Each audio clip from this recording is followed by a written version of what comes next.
வசீகரனை பற்றியும் அந்த விழா பற்றியும் மிஸ்கின் தெளிவாக சொல்லிட்டார். இதில் கலந்துக்கிற படங்கள் எல்லாமே நல்ல திரைப்படங்கள், மக்களால் வரவேற்கப்பட்ட, ஆதரவு தெரிவிக்கப்பட்ட படங்கள், நல்ல திரைப்படங்களும் கூட எல்லாம். இதில் எனக்கு ரொம்ப முக்கியமாக ஒரு 2 திரைப்படங்களை பற்றி நான் சொல்லணும். இந்த விழாவில் கலந்துக்கிறதுக்கு எப்படி அது ரொம்ப தகுதி வாய்ந்தது, ஏன் அது உங்களுக்கு எல்லாத்துக்கும் அறிமுகப்படுத்துன்னு நினைக்கிறேன்னா, அது நீங்கள் இன்னும் பார்வைக்கு வராத திரைப்படங்கள். மற்ற படங்கள்லாம் நீங்கள் பார்த்துருப்பீங்க. ஸோ அதனால் அந்த படங்கள் பற்றி உங்களுக்கு தெரியும். இந்த 2 படங்கள் உங்களுடைய பார்வைக்கு இன்னும் வரலை. ஸோ அதை பற்றி உங்களுக்கு தெரியறதுக்கு வாய்ப்பு இல்லாதனால எழுதும்போது அதை பற்றிய முக்கியத்துவத்தை குறைத்து விட வாய்ப்பு இருக்கிறது. அது தவிர்க்கப்படணும் என்ற காரணத்தை இப்போ நான் உங்ககிட்ட தெரியப்படுத்துகிறேன். அதில் ஒரு படம் எல்லாளன், அது சந்தோஷ் அவர் தான் இயக்கியிருக்கார். அது இலங்கை தமிழர்களோட போர் வாழ்க்கையை பற்றிய ஒரு விஷயம். அந்த எல்லாளன்ற ஆப்ரேஷன் தான் அந்த படம். அந்த கடைசி நேரத்தில் யுத்த காலத்தில் நடந்த போராட்டத்தை மையமாக வச்சு எடுக்கப்பட்ட படம். அதில் உள்ள ஒரு மிகச்சிறப்பு என்னன்னா, அந்த படம் முழுக்கவே அந்த யுத்த காலத்துக்குள்ளவே அந்த போராட்டம் முடிகிறதுக்கு முன்னாடி, அந்த முடிவுக்கு வர நாட்களுக்கு முன்னாடி போய் அங்கே தங்கியிருந்து இவரும் ஒரு இயக்குனர், அப்புறம் அது இல்லாமல் ஒரு 3-4 பேர், ஒரு 7-8 பேரை மட்டும் வச்சுக்கிட்டு அந்த முழு படத்தையும் பண்ணியிருக்காரு. அந்த டிவிடி பார்க்குறப்போ எனக்கு ரொம்ப மாறி ஆடி போச்சு. இப்படி ஒரு வாழ்க்கை, அந்த மனிதர்களோட அந்த இனத்தோட வாழ்க்கை வெளி உலகத்துக்கு தெரிய விடாம, வெளி உலகத்துக்கு வராம தடுக்கப்பட்ட விஷயங்களை அவர் பதிவு பண்ணியிருக்காரு. அந்த ஆப்ரேஷன் எல்லாமே ஸோ ரொம்ப மிக முக்கியமான படமா இருக்கு இந்த விழாவில். அது அதே போல் செங்கடல் தணிக்கை குழுவோட அனுமதிக்காக காத்திருக்கு. நான் இன்னும் அந்த படத்தை பார்க்கல, ஆனால் அந்த படத்தை பற்றிய விஷயம் தெரியும் எனக்கு. அதுவும் இலங்கை தமிழர்களோட வாழ்க்கையும் அந்த அவலமும் அந்த போர்க்கால சூழலை பற்றிய விவரிப்பும் தான் அந்த திரைப்படம். ஸோ இது 2மே நார்வே திரைப்பட விழாவில் பங்கெடுத்துக்கிறதுல நான் ரொம்ப சந்தோஷப்படுறேன், எங்களோட யுத்தம் செய் கலந்துக்கிறத விட. ஸோ இது ரொம்ப முக்கியமான படங்கள். நீங்கள் அதை பற்றி கொஞ்சம் எழுதணும். பத்திரிகையாளர்கள் அதை பற்றி எழுதும் பொழுது அது எல்லோரோட பார்வைக்கும் போய் சேரும்.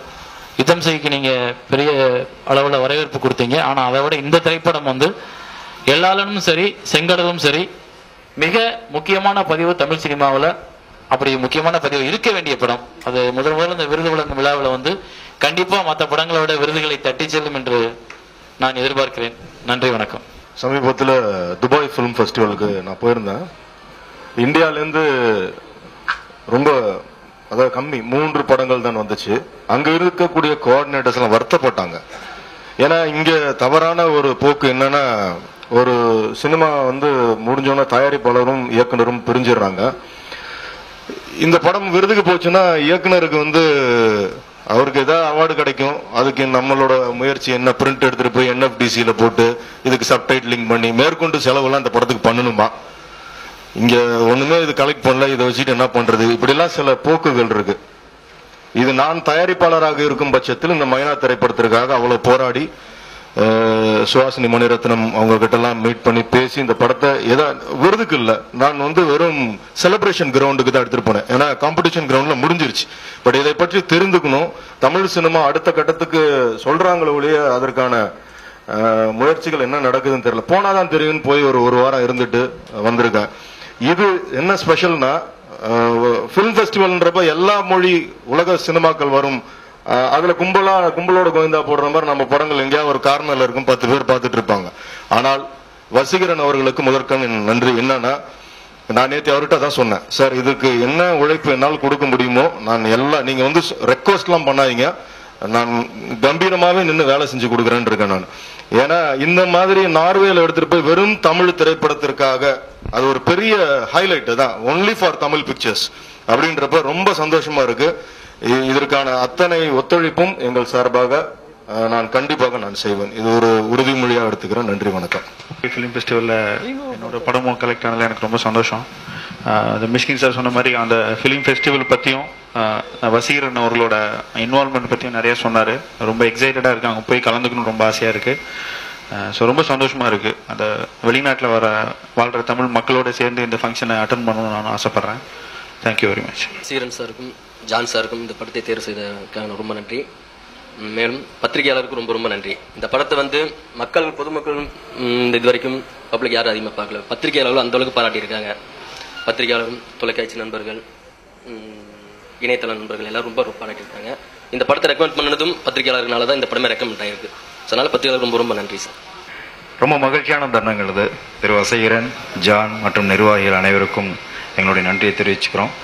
களவாணி இந்த படமும் இதில் சேர்ந்ததுக்காக நான் ரொம்ப சந்தோஷப்படுறேன். இந்த நேரத்தில் ரொம்ப மகிழ்ச்சி. நன்றிங்க. நார்வே திரைப்படக்குழு அங்காடி துறையை தேர்வு செய்ததற்கு என் மனமார்ந்த நன்றி. 52 நாடுகள்ல இருக்காங்க. அதுல சில நாடுகள்ல என்னுடைய ஆவணப்படங்கள்ல இதுக்கு முன்னாடி திரையிட்டு இருக்காங்க. அவங்க ஏதோ அங்க அகதியா இருக்கிறதுனாலயே ரொம்ப நல்ல நிலைமையில இருக்கிறதா நாம இங்க நினைச்சிட்டு இருக்கோம். ஒவ்வொருத்தரும் 2 வேளை 3 வேளை செஞ்சுதான் அவங்களுடைய வாழ்க்கையை நடத்தக்கூடிய சூழல் அங்க இருக்கு. ஒரு 2ஆம் பட்ச குடிமகனா தான் அங்க வாழ்ந்துட்டு இருக்காங்க. அவ்வளவு கஷ்டத்துக்கும் நடுவுலையும் கலைக்கும் இலக்கியத்துக்கும் அவங்க கொடுக்கிற முக்கியத்துவம், அதுக்காக அவங்களுடைய அர்ப்பணிப்பு மிக முக்கியமான விஷயம். என்னுடைய ஆவணப்படங்களை இதுக்கு முன்னாடி ஈழத்தமிழர்கள் பெருவாரியாக பல நாடுகள்ல திரையிட்டு இருக்காங்க. அவங்களுக்கு என்னைக்கும் நான் நன்றி கடன் பட்டிருக்கேன். ஏன்னா தொடர்ந்து இயங்குறதுக்கு அவங்களுடைய உற்சாகம் எனக்கு எப்பவுமே இருக்கு. செங்கடல் ஒரு மக்கள் பங்கேற்பு சினிமா. மீனவர் பிரச்சனை இப்பதான் தலைப்புச் செய்திகள்ல வந்துட்டு இருக்கு. ஆனா 90கள்ல இருந்து தொடர்ந்து மீனவர்களை இலங்கை நேவி சுட்டுட்டு தான் இருக்காங்க. நம்ம சுடுறதை மட்டும்தான் நம்ம பதிவு பண்றோம். 580 உயிர்கள் 600 உயிர்கள் அப்படின்னு புள்ளி விவரங்கள் பேசிட்டு இருக்கோம். ஆனா கடத்தப்படுறாங்க, அடிக்கப்படுறாங்க, பாலியல் துன்புறுத்தலுக்கு ஆளாக்கப்படுறாங்க. இன்னும் என்னெல்லாம் கொடுமைகள். தனுஷ்கோடியில் இருக்கிற மீனவர்களை அவங்களே நடிக்க வச்சு அவங்களே திரைப்பட தயாரிப்புல பங்கெடுக்க வச்சு செங்கடல் அப்படிங்கிற திரைப்படம் உருவாயிருக்கு. இதை இங்க தணிக்கை குழு தடை பண்ணிருக்கு. CBFC மேல அப்பலேட் ட்ரிபியூனல்ல அப்பீலுக்கு போயிருக்கோம்.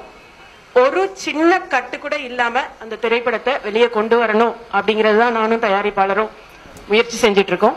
நிச்சயம் முயற்சி வெற்றி பெறும். இயக்குனர் ஆனந்த் பட்வர்தன் அவருடைய எல்லா படங்களையும் சுப்ரீம் கோர்ட்ல தான் ஒரு கட்டு இல்லாம வெளியே கொண்டு வந்திருக்காரு. அதே போல செங்கடலும் வெளிவரும். நிச்சயம் தமிழ் திரைப்படத்துல ஒரு அரசியல் படத்துக்குரிய ஒரு திறப்பை அதை ஏற்படுத்தும் நினைக்கிறேன்.